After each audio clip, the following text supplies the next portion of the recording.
Hi guys, welcome to Hannah's Backyard. So today I'm going to be planting most of my brassicas, actually I think all of them. I do have 2 trays here left that I have nothing going in yet, so depending on seeds, I'll decide then. I'm going to start off with the Dazzling Blue Kale. Never grown it before. It says it's frost tolerant, 30 to 60 days, so early spring. So I'm going to do 3 of the Dazzling Blue, and I will put probably a couple in each one, 1/4 inch depth, and then I'll, eventually take out what doesn't look good. Last year, I had very leggy brassicas, and I ended up fixing them. There's a video on it, and they ended up, everything was okay, but this year I'm really hoping to do a little bit better with that. So I probably will have to up pot because I am planting a little bit early. But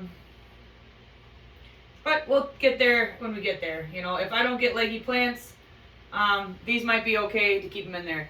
It feels like we're going to have an early spring, but of course it feels like that we're getting another 8 inches of snow tomorrow, supposedly. I hope they're wrong. But we have had such a dry winter that it wouldn't be a bad thing if we got a little bit more snow. Whoop. Okay, so that's the Dazzling Blue Kale. Next, I'm going to do 4 dinosaur kale. I grew that for the first time last year, and I absolutely loved it. Now, these seed packets are nice and whatnot, but man, I don't have a scissors up here. No, I don't. So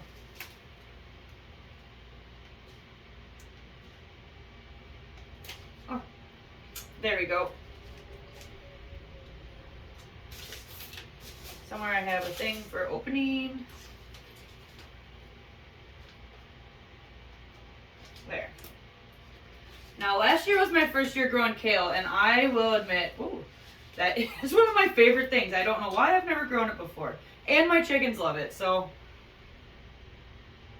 it will be something I forever grow. But last year, all I had was the Russian Jack, Ragged Red. It's the same. It's in the same packet. That's all I grew last year. And then I ended up buying dinosaur kale from a greenhouse. And I like that so much better. So this year I did, I added that. But I will say, this Dazzling Blue, it looks really good. So if you're not trying new things through gardening, then you're just, how do you know if you like it? And yeah, it's just a seed packet, so it's a couple bucks to try it.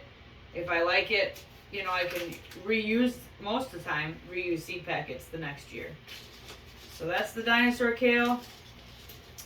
And then just because I have a whole pack left, I'm going to do the Russian Red or Ragged Jack. And I'll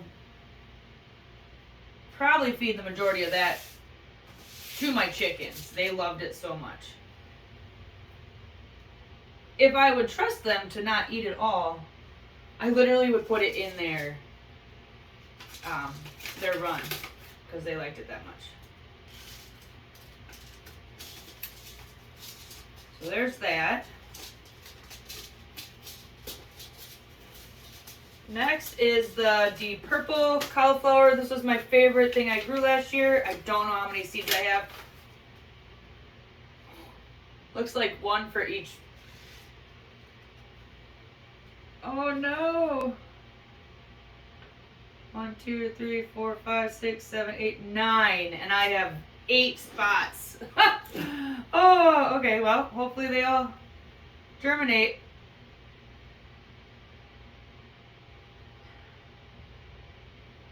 I had really good germination rate last year with them, but they were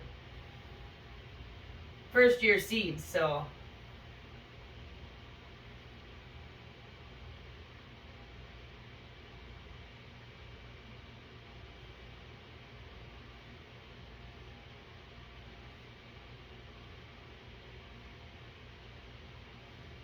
Okay. Not sure which one, but one of them got 2. Or I dropped one. Oh no. I will probably end up picking up another pack from Young's. Because these were the bomb. They were so good. Okay, next I have the Copenhagen Market Cabbage. First time growing this. I've always done the Golden Acre. So yeah, I'm going to try a different one. This is another thing I grow a lot of. Well, I say a lot. Compared to other gardeners, this isn't a lot, but growing 8 of these and then 4 of a different variety.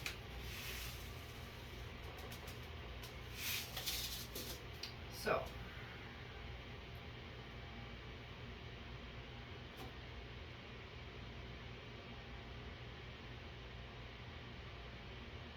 And the depth on these is 1/4 inch. I'm really careful not to go too deep, because if you go too deep, the seed won't have enough energy to get up out of the soil. I mean, it only has enough to get out the depth that it should be at. And so if you notice that you plant things and you're not getting them to pop up, sometimes that can be the reason. Could be other things too, where they dry out, you're not giving them enough moisture. Could be, bad seeds, low germination, that kind of thing. But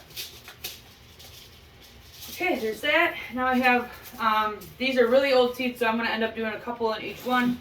This is for the Golden Acre Cabbage, which is the one I normally do. The seed pack is 2, this will be the 3rd year that I've had this, so like I said, I'm going to do a couple extra in each one and hope for the best.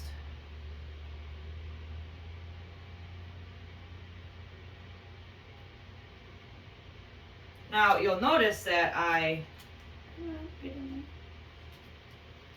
pre-labeled everything because I have so much different stuff going in that I find this is the best way to do it. And then just add the seed to it. And the last one for this tray is the Red Express Cabbage. I'm only going to do 4 of these. So when I put things in my garden, I usually do, I make little beds that I can walk around. So I'm going to do the Copenhagen Cabbage in one spot, and then I'll put the Golden Acre and the Red Express probably together in the same spot also. It's like a little cabbage patch here and a cabbage patch there, So it kind of breaks it up. So if I have pests, this is, in one spot, then although that kind of, the cabbage moths go everywhere then. And I do have bad luck with that. I tried to cover everything last year, and I'm kind of not good at that either, so. But I was able, because I put them in early, I think, I was able to get a really good harvest on the cabbage. Now what I should do is succession sow, but too late for that. Okay, so that's done, and now I'm just going to pick up a tray and add water to the bottom while I'm planting the other packs. This will soak up water. I did pre-moisten the soil very little, but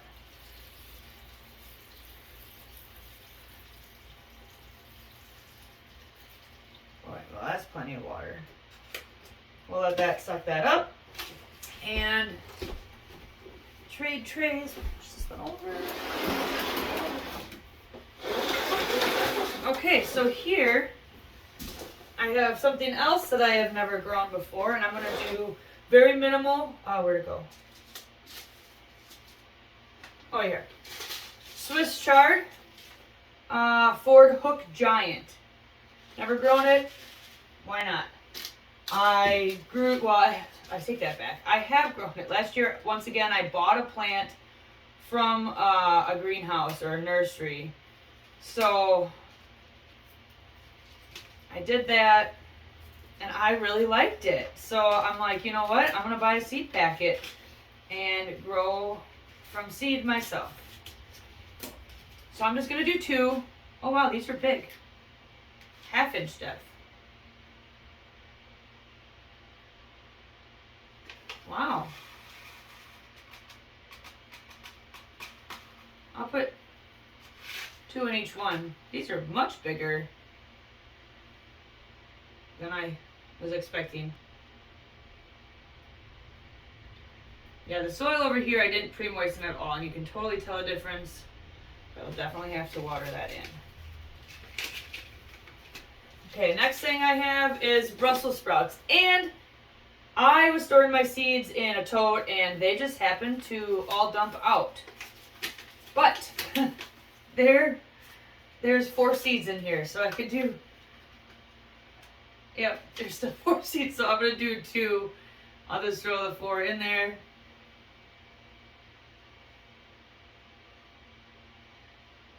And make sure that I got them in the hole there. They are. That's gone. So this is a Catskill Brussels sprout. Ooh. Next is Romanesco. I grew these last year, had terrible luck with them, but I thought I'll give it one more go since I still have seeds. So I'm going to do 4.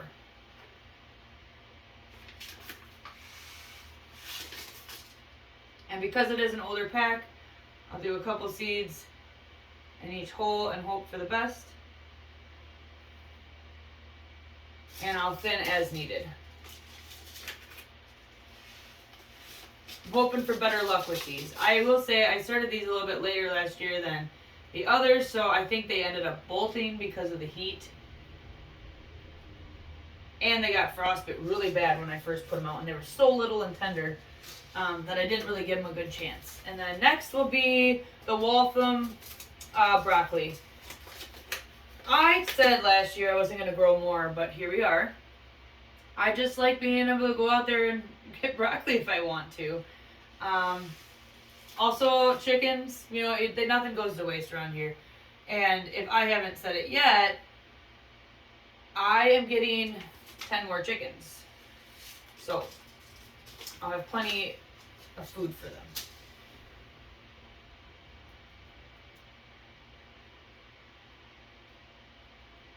Now, because these aren't coming up yet, I still have the humidity dome on them. They're on a heat mat because it's cold in here.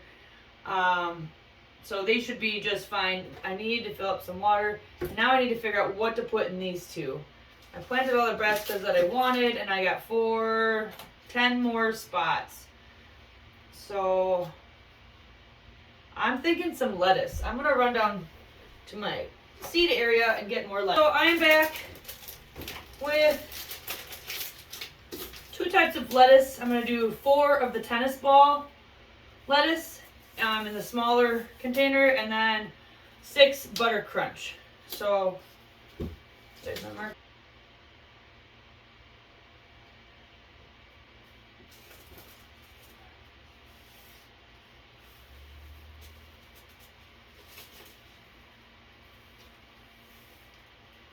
There. Okay, same thing as the other one. I'm going to remove this, maybe, and fill with water. These can use water too. So I'm just going to kind of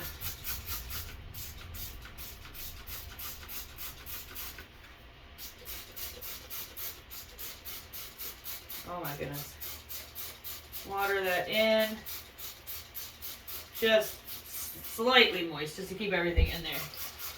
This one's already starting to suck up all the water. I should check. Yeah, I probably could add more water, but with the humidity dome on it, it should be just fine. Bit of conundrum here. I think I'm starting to get it figured out. So I'm very limited on the things that I have, which it's worked for so many years. This is my 3rd year starting seeds, but I think I'm starting to outgrow it. But I'm really trying hard not to overinvest too much because I'm going to be putting a greenhouse up, in which case I won't need a lot of the same things. So putting the heat mat down lower, I'm going to put this one here. This humidity dome does not fit very well. And I think I got to remove this light for right now, so the humidity dome will fit underneath here. But I don't need, technically I don't really need light until things start to grow. So we're not there yet. But I do need the heat mat. Probably not for the brassicas. I probably could get away with not doing it. But it is cold in here. Right now, the low was 59 and the highest is 63. So it's really cold in this room. It's the west room. Doesn't get a lot of light. So I do have this little bitty fan in here, which is drying things up a little bit more than I would personally like. But these are looking good. I probably could put a little bit more moisture in there. As you can see, I think I'm going to be giving these a haircut here pretty soon, but I want to get them a little bit taller first. I don't know. Worst case scenario, I'll just buy onions like I always do, but I thought I would at least try it. So yeah, this is what I have so far. And right now everything's doing okay. So when I have to start moving things around, when I start my tomatoes and peppers, I'm really going to be in for it, because I don't know. Hopefully by then, these will be started enough they can go out underneath my big grow light. I can start the tomatoes and peppers in here on the heat mats, and then we'll switch things around. So I ended up getting some gates so the cat can't come in here, because this was getting too heavily, had heavy moisture in here. So I needed to open the door a couple hours out of the day. But yeah, so I think that's about it. As you can see, these are the onions behind me, and I took them off the heat mat today. I'm still a little bit behind, but we'll see from there. But anyway, thanks for coming along. It's probably kind of a long video, but I appreciate you guys watching and following along, and thank you guys who are subscribing. Make sure to like that video, and we'll see you on the next one. Bye.